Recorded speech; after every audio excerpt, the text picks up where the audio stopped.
এই সৃষ্টি, এই আমাকে কাদা দিয়ে আমার জুতোটা গেল। তুই এখানে বসে আছিস কেন? অফিস থেকে বেরিয়ে গেলি, ফোন করছি তুলছিস না। আমি দেখতে পেলাম দূর থেকে। কি ব্যাপার, তুই এখানে চলে এসেছিস? কি হয়েছে? কারণ এটা আমার সেফ স্পেস। কি হয়েছে বলতো? তুই বারবার আমার থেকে নিজেকে লুকোচ্ছিস।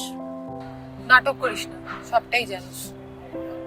দেখ, পার্সোনাল লাইফ আর কাজের জায়গায় দুটো আলাদা। কাজেই অর্পণ তোর কাজের জায়গায় এসেছে, এটা নিয়ে আমি যেন আর তোর থেকে একটা কোনো কথা না শুনি। এটাকে নিয়ে কেন ভাবছিস তুই? আমি ভাবছি না সায়ন, কিন্তু তুই একটা জিনিস বোঝার চেষ্টা কর, যাকে আমি 3 বছর আগে জীবন থেকে একদম সরিয়ে ফেলেছিলাম, এমন একটা করে ফেলেছিলাম যে সে আমার জীবনে এক্সিস্টই করে না।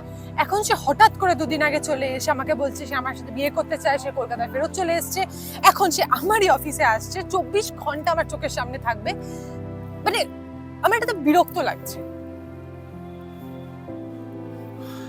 মা একটা কথা বলতে জানিস তো, যে আমরা যখন কোনো সম্পর্ক থেকে বেরিয়ে যাই তখন আমরা রুটিনটাকে ভুলে যাওয়ার চেষ্টা করি, তবু মানুষটাকে ভুলে যেতে পারি না, বা চেষ্টাও করি না। কিন্তু কিন্তু বিশ্বাস কর, তুই মানুষটাকে ভুলে থাকার চেষ্টা করেছিস, বা এখনো চেষ্টা করছিস। কাজী অর্পণ, তোর এক্স তোর কাজের জায়গায় এলো, সে কি বললো, এগুলোতে আমার কিচ্ছু যায় আসে না। এগুলো নিয়ে আমি একটুও কিছু ভাবি না। বুকে পাথর রেখে বলছিস বল? বুকে পাথর রেখে কেন বলবো?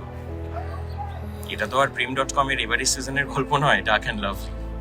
এটা আনঅফিশিয়াল। কাজেই এই এই তোর তোর জ্বর, তো গা গরম। হ্যাঁ জানি।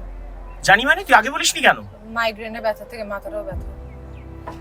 ওঠো, ওপরে চল, আমি বাড়ি পৌঁছে দিয়ে আসবো। এখন অফিসে চল। উপর গেলেই কাজ করতে হবে। অফিসে চল, আমি কথা বলছি, চল। আল্লাহ জানা। গা গরম নিয়ে বসে আছিস।